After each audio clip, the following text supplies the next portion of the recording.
Hello everyone, नमस्कार और स्वागत है आप सभी का आईएएस पॉइंट के यूट्यूब चैनल पे। और आज हम सभी 24 जुलाई 2020 के द हिंदू न्यूज़पेपर के कुछ महत्वपूर्ण आर्टिकल्स को देखेंगे और उनसे जुड़े सभी एस्पेक्ट को इस सेशन के अंतर्गत डिस्कस करेंगे, समझेंगे और एनालिसिस करेंगे। तो आइए स्टार्ट करते हैं आज के सबसे पहले आर्टिकल, जो कि हमारी एडिटोरियल पेज से लिया गया है। उसको देखते हैं, उसको समझते हैं कि उसके माध्यम से जो एडिटर है हम तक किस इंपॉर्टेंट सूचना को पहुंचाना चाहता है और किन किन एस्पेक्ट को हमें कवर करना है उस एडिटोरियल के अंतर्गत। तो स्टार्ट करते हैं, उस एडिटोरियल को समझते हैं। तो जैसा कि आप सभी देख पा रहे होंगे कि ये हमारा एडिटोरियल पेज का पहला आर्टिकल है, जिस पे आज हमें फुल डिस्कशन करना है। लेकिन इसके सभी एस्पेक्ट को समझने से पहले आज हम इससे जुड़े जितने भी कठिन वर्ड्स हैं, जितने भी हार्ड वर्ड्स हैं जो इस आर्टिकल में आए हुए हैं, उनको पहले हम देखते हैं, डिस्कस करते हैं, उनको समझते हैं। क्योंकि यदि हमारा वर्ड्स प्रिपेयर ऑलरेडी है और रहेगा तो हम इस पूरे स्टेटमेंट को ऑलरेडी समझ जाएंगे और तैयार कर लेंगे। तो देखते हैं उन सभी वर्ड्स को जो इस आर्टिकल में आए हुए हैं।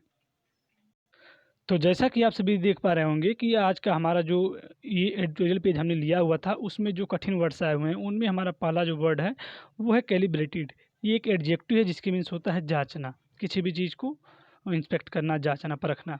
एंड सेकंड वर्ड हमारा है लेड आउट, जो कि एक वर्ब है जिसके मीन्स होता है लगाना। एंड नेक्स्ट है वेरी। वेरी मीन्स होता है आपका सावधान, अलर्ट रहना। एंड नेक्स्ट वर्ड हमारा है कंटेंशन, जो कि हर दिन कहीं किसी न किसी फॉर्म में हमारे द हिंदू न्यूज़पेपर में सम्मिलित रहता है, आया रहता है और पूछा रहता है। तो इसके मीन्स होता है आपका तर्क, और ये एक नाउन है। एंड नेक्स्ट वर्ड है नॉन अलाइनमेंट, और ये वर्ड आते ही अपने आप में एक नया वर्ड हमारे सामने छप के रहता है, और वो वर्ड होता है NAM, यानी नॉन अलाइन मूवमेंट, यानी गुट निरपेक्ष आंदोलन। क्योंकि ये हमारे हिस्ट्री से रिलेटेड है, हमारे इतिहास से संबंधित है। तो इसके मीन्स होता है आपका गुट निरपेक्षता। Next word bygone. Bygone means होता है आपका पुराना, ओल्ड। एंड डिसएंटेंगल मीन्स होता है आपका सुलझाना। देखते हैं नेक्स्ट वर्ड को, जो कि अपने आप में बहुत ही ज़्यादा कई बार पूछा गया है, कई बार पिछले दिन से आर्टिकल में आ भी रहा है। और ये वर्ड है स्टैंड ऑफ। स्टैंड ऑफ एक नाउन है और इसकी मीन्स होता है कायम रखना या कायम। और कंस्ट्रेंट मीन्स होता है आपका बाध्यता या कोई भी समस्या।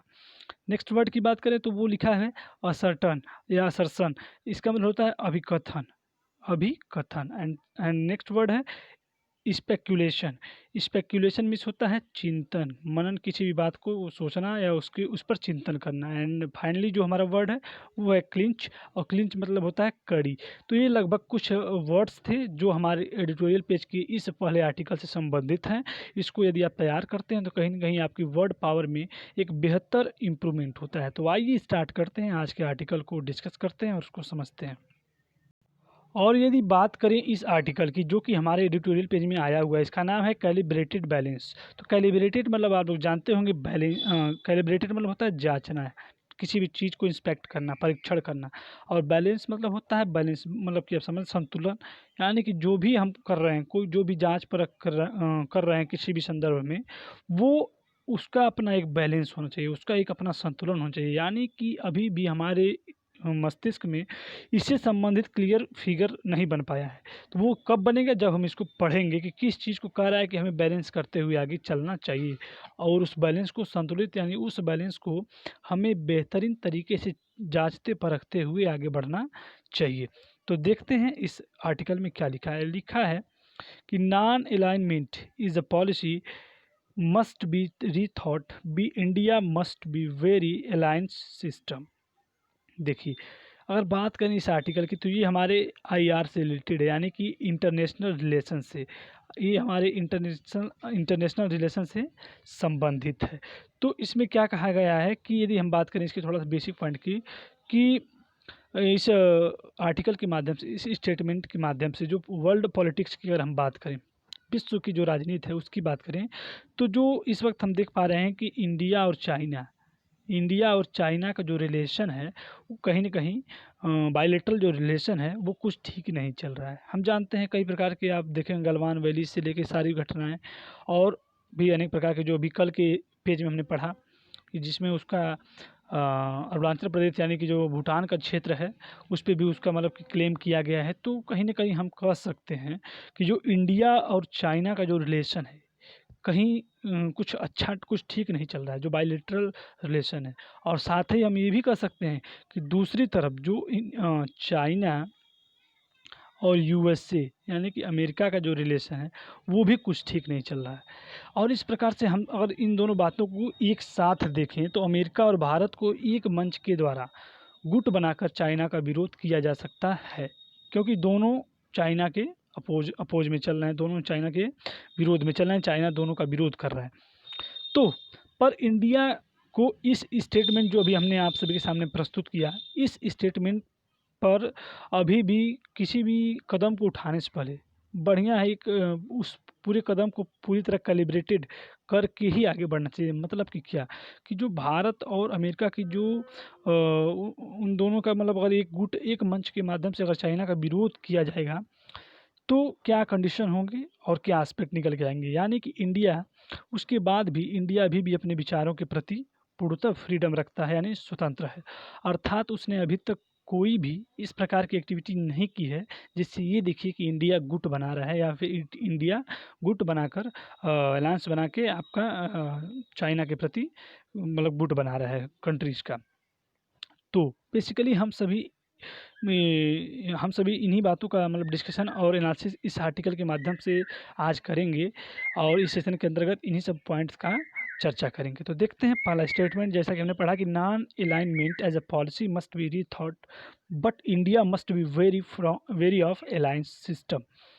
यानी बात करें कैलिब्रेटेड बैलेंस का मतलब क्या होता है, तो हम कह सकते हैं कि कैलिब्रेटेड अर्थात कि ऐसा विचार या ऐसी नीति जिसको हम बहुत ही सोच समझ कर या जांच परख कर करते हैं। अर्थात इसका जो टाइटल है हमसे यही कहना चाहता है कि भारत को अपना बैलेंस जो है बहुत ही सोच समझकर जांच परख कर बनाए रखना चाहिए किसी भी एक्टिविटी के प्रति। अर्थात हम कह सकते हैं कि जो इस स्टेटमेंट के द्वारा निकल कर सामने आ रहा है कि भारत कहा जा रहा है कि भारत की जो पॉलिसी रही है already non alignment as a policy must be rethought, कि भारत की जो पॉलिसी रही है ऑलरेडी नॉन अलाइनमेंट की रही है, कि गुट निरपेक्षता आंदोलन आप ऑलरेडी जानते होंगे, गुट निरपेक्ष वाली जो पॉलिसी है वो भारत की ऑलरेडी रही है। अर्थात कि भारत की जो पॉलिसी है वो गुट निरपेक्षता वाली रही है और उसे मस्ट बी रीथॉट भी रखना चाहिए। अर्थात उस पर उसे रीथॉट अर्थात फिर से विचार भी करना चाहिए या भारत को अपनी पॉलिसी पर दोबारा सोचना चाहिए।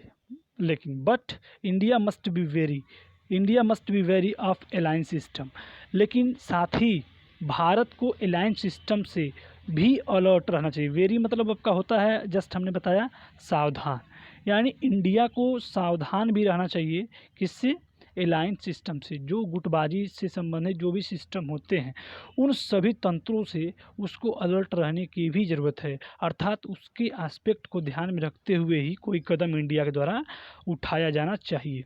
अब बात करते हैं इसके स्टेटमेंट की।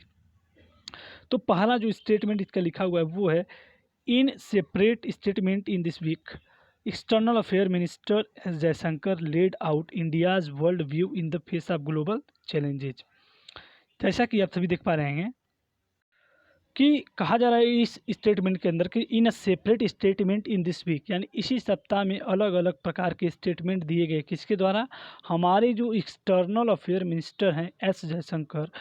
इंडिया का जो व्यू है, पॉइंट ऑफ व्यू जो वर्ल्ड के प्रति है उसके प्रति कई स्टेटमेंट इसी सप्ताह के दौरान जो हमारे विदेश मंत्री एक तरफ से हम कह सकते हैं उनके द्वारा दिया गया। अर्थात हम कह सकते हैं कि इस सप्ताह की बात करें तो इसके दौरान ही अलग अलग बयान जारी किए गए किसके द्वारा, एस जयशंकर के द्वारा। यानी कि और इन बयान के द्वारा ही एस जयशंकर ने लेड आउट किया।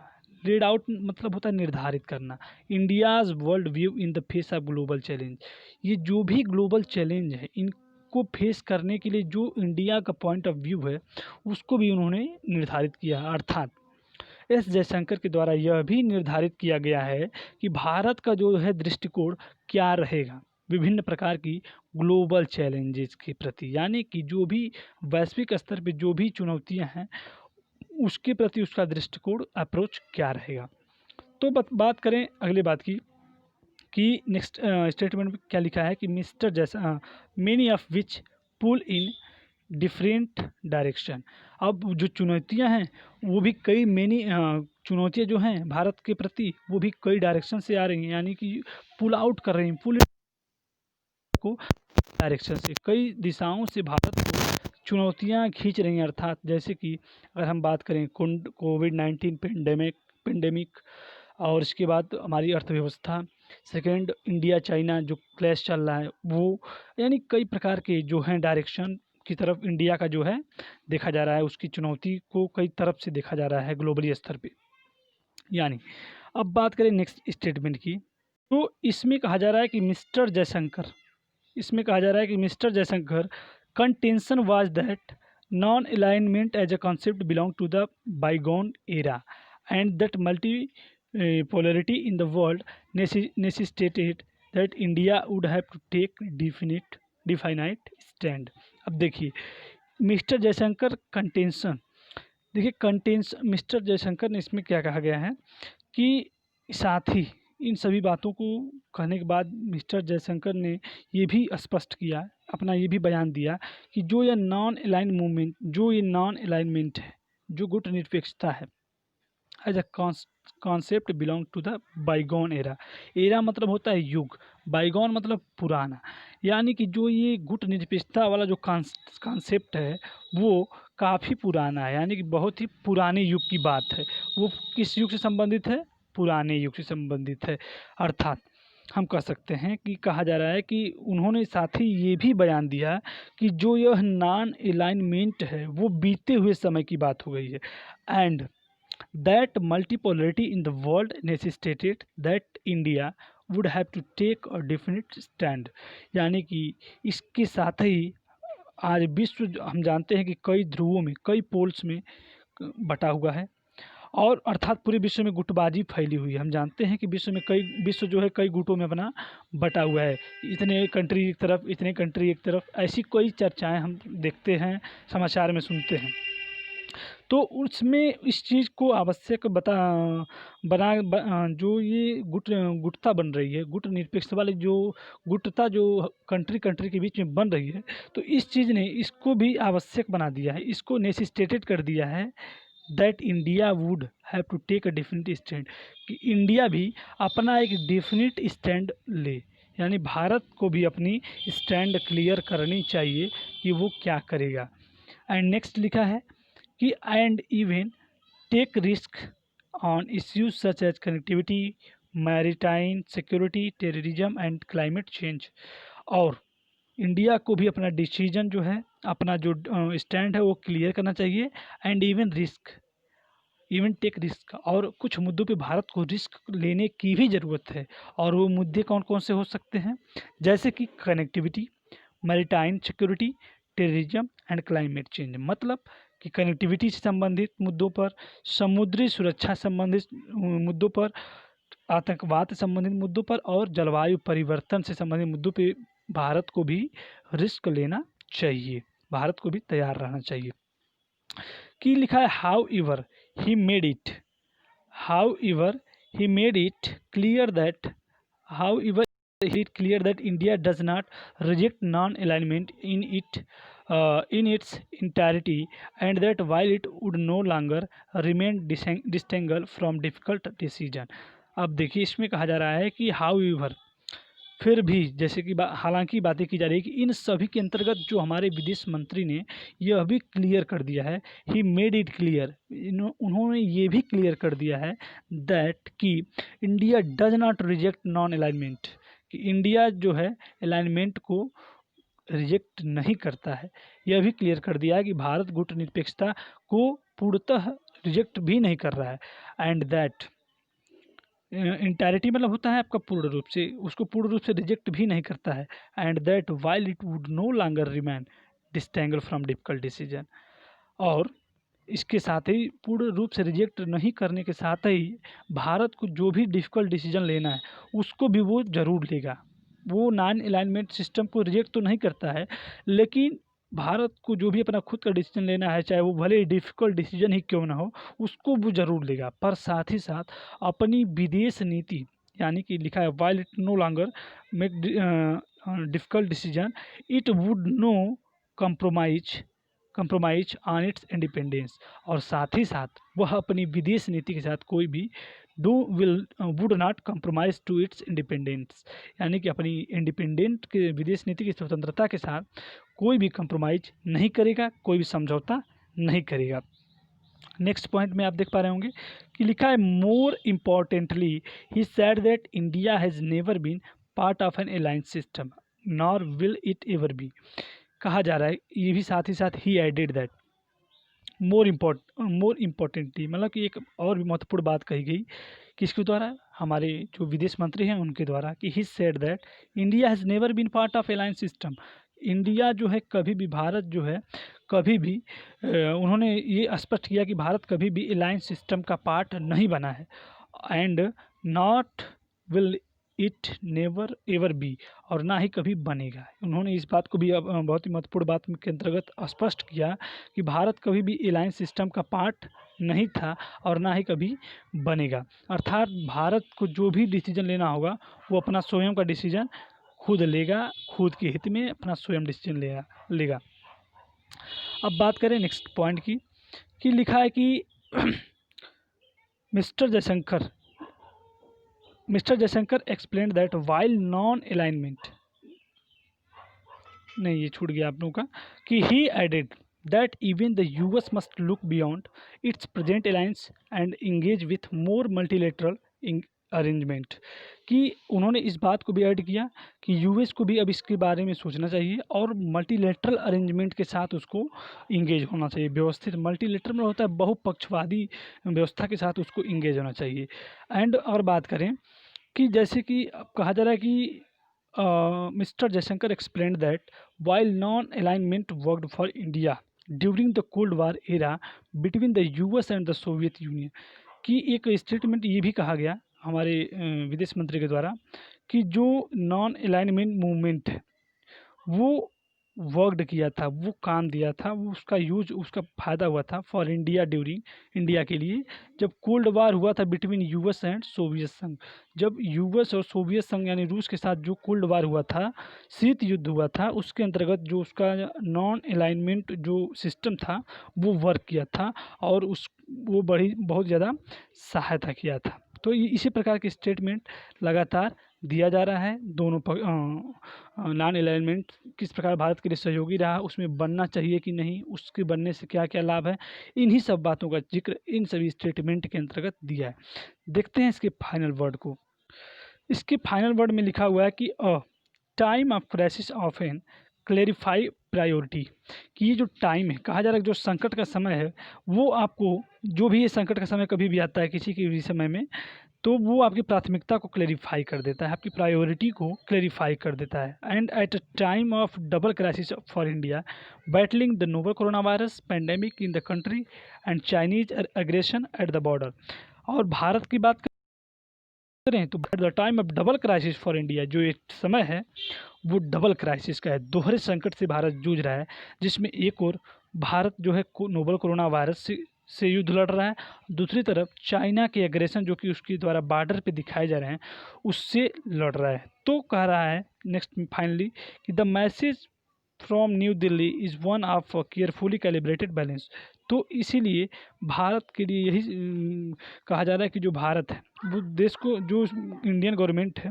वो यही मैसेज देगी कि one of carefully calibrated balance, कि जो भी मतलब कि न्यू दिल्ली द्वारा यही संदेश दिया गया है कि भारत जो भी एक्टिविटी करेगा वो बहुत ही सोच समझकर और नपी तुली एक्टिविटी को अपनाएगा और उसको फॉलो करेगा। तो ये रहे इस आर्टिकल से संबंधित महत्वपूर्ण जानकारी और उससे संबंधित महत्वपूर्ण बातें। नेक्स्ट आर्टिकल को, हमारा जो नेक्स्ट आर्टिकल है वो बेसिकली चाइना से रिलेटेड है।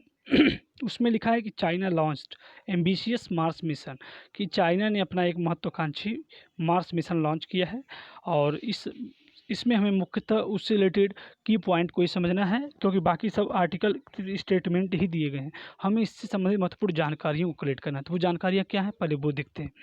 कि इसमें ये लिखा गया कि चीन ने मंगल के लिए अपना मिशन लॉन्च किया है, और ये जो मिशन है गुरुवार को ये लॉन्च किया गया था, पिछले ही दिनों गुरुवार को लॉन्च किया गया था, और इसी के साथ वह जो ये मिशन लॉन्च किया इसके साथ ही वह उस क्लब में शामिल हो गया, उस कमेटी में शामिल हो गया जिसमें इसके पहले सिर्फ अमेरिका, यूरोप रसिया, भारत और यूएई ही थे।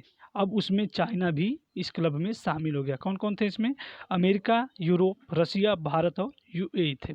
अब बात करें इस मिशन की, तो इस मिशन का जो नाम है वो है तियानवेन। क्या है? तियानवेन।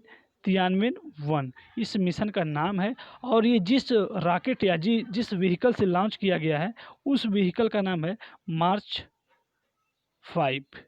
इस मिशन का नाम है तियानवेन 1 और जिस व्हीकल से लॉन्च किया गया उसका नाम है मार्च 5। और इसको लॉन्च किया गया जिस स्थान से, उस स्थान का नाम है वेनचोंग।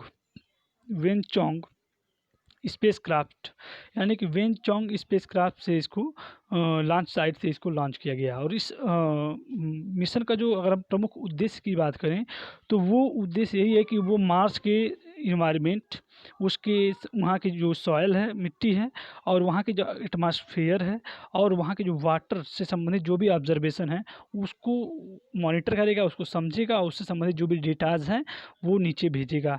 उस पर बहुत अनेक प्रकार की रिसर्च होंगे। तो ये इस मिशन का प्रमुख उद्देश्य है और उससे संबंधित महत्वपूर्ण बात है। तो देखते हैं आज के द हिंदू बेस्ड क्वेश्चन को। तो जो हमारा क्वेश्चन है वो हमारे पहले ही एक्टिविटी से लिया गया है, जो पहला आर्टिकल हमने पढ़ा। तो क्वेश्चन है give a brief description on non align movement, यानी कि नॉन अलाइन मूवमेंट पर ब्रीफ डिस्क्रिप्शन दीजिए, वो भी 150 वर्ड्स में। तो इसको आप लिखेंगे और तैयार करेंगे। तो आज के लिए जो भी आर्टिकल्स थे उससे संबंधित महत्वपूर्ण जानकारी थी आप सभी को प्रोवाइड की गई। ये सेशन आपको कैसा लगा आप कमेंट बॉक्स में ज़रूर बताएं, और उसमें क्या क्या इंप्रूवमेंट करने हैं वो भी आप साथ में ज़रूर बताएं। आपके सभी सुझावों का तहे दिल से स्वागत है, अभिनंदन है। तो आज के लिए इतना ही। नमस्कार, धन्यवाद।